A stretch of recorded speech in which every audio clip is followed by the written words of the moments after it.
which production cost the highest direct material cost, direct labor or overhead o kuan, etc. Then, yung next na kuan. So, mao ni ang iya kuan sa production cost.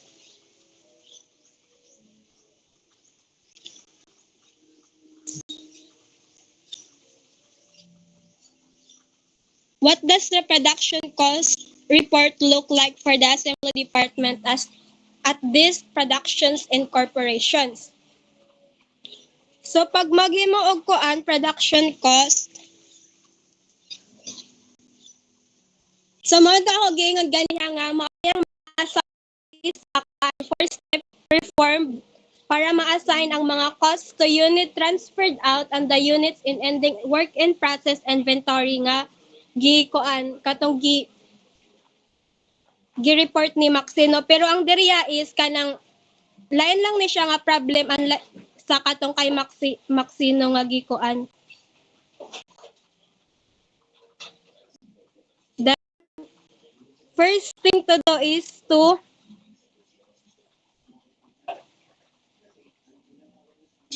ang isulat nimo ang kanang name sa corporations, which is the desk productions and corporations, then the assembly department production cost report, weighted average method, then the month ended May 31.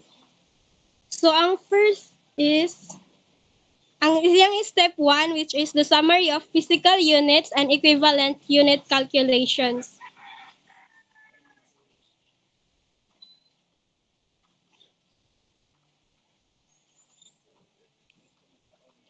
So during May is ang units to be accounted for sa kuan physical unit, which is naatay 3,000 units in the work in process inventory. And then 6,000 sa units started during May.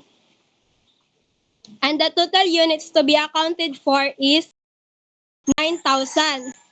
And then at the end of May 31, the units accounted for sa units completed and transferred out sa kanang at the end of the month, which is naanatay 4,000 physical units. Then sa units in ending work in process inventory naala lang tay 5,000 units.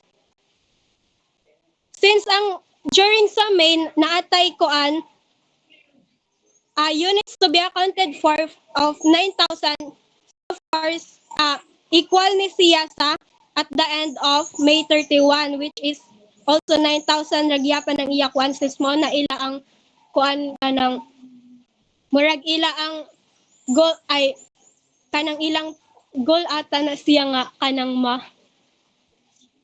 ilang ma-produce nga product.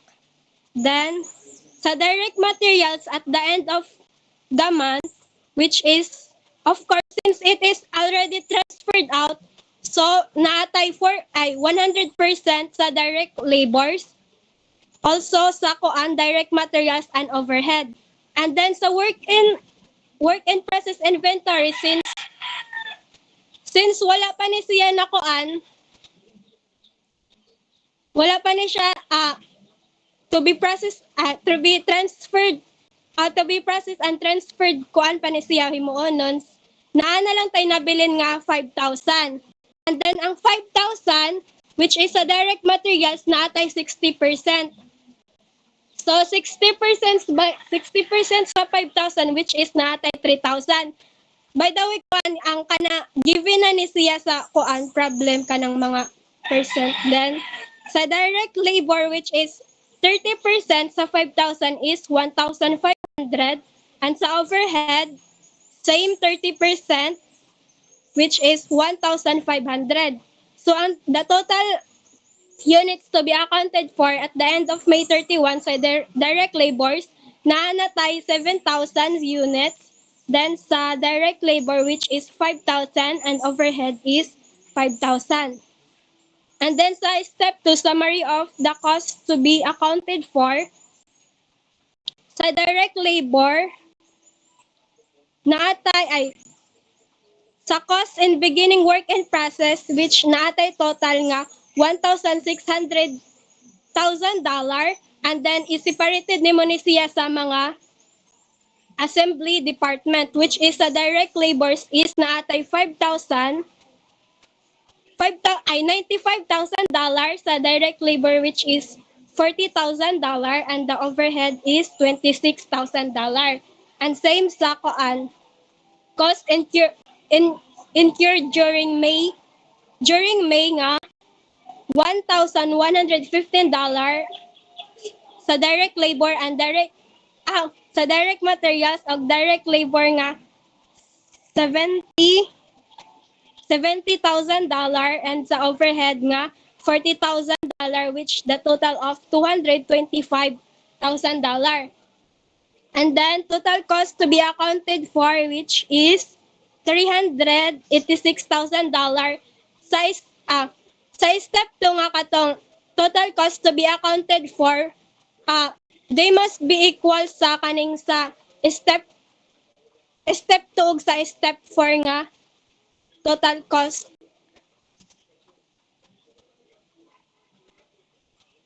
Nasabtan ra?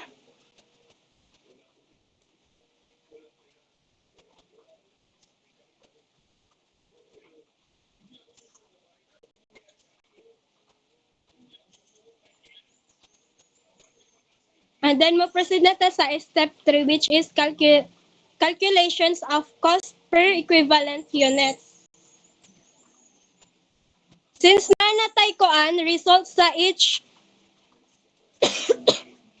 since naanatay results sa katang total cost to be accounted for nga sa each department sa direct materials which is $210,000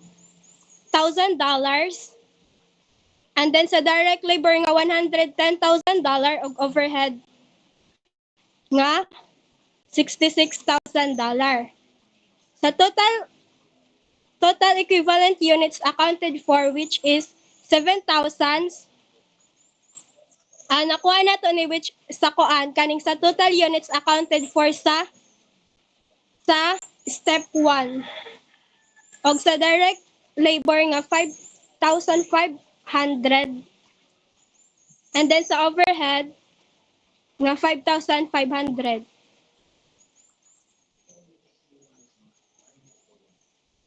So simple mo ni siya i-divide ang 7,000 sa $210,000 nga para makuha ang iya ang cost per equivalent unit sa direct materials, direct labor and overhead.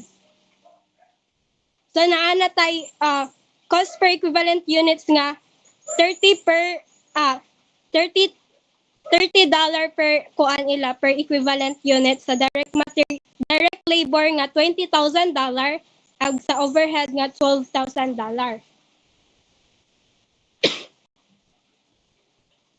And then sa step 4,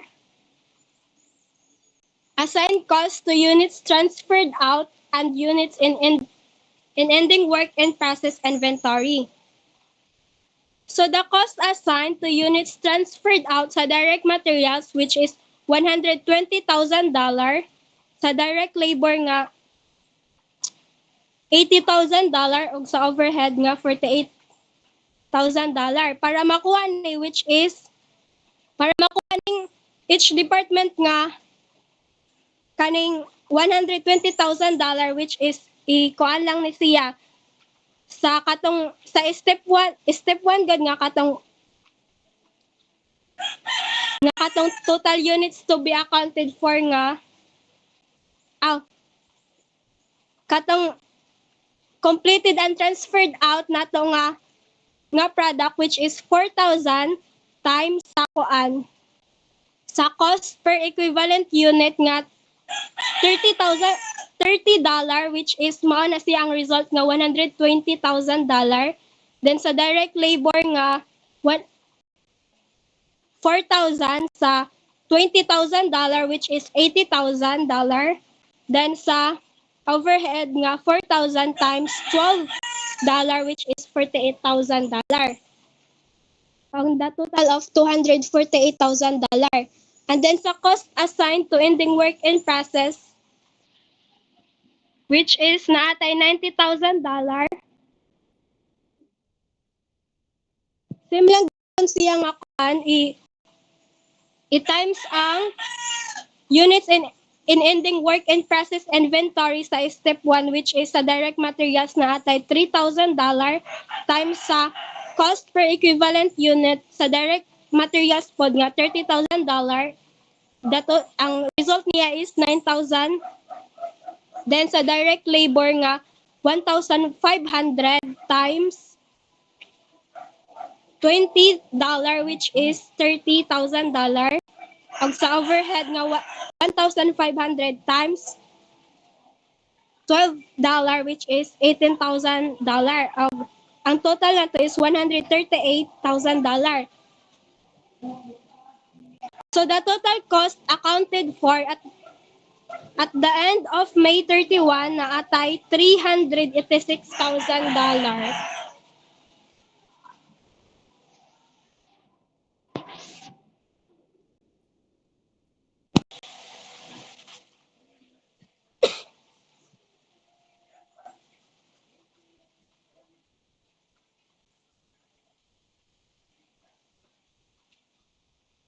Maora ka nang nay mga pangutana. Last kwa na lang magad last slide.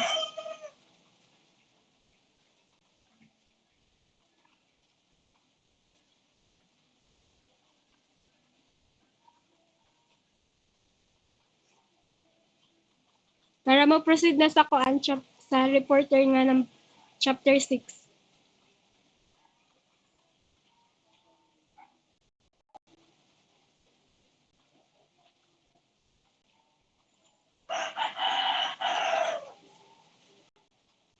Wala na pag Okay na.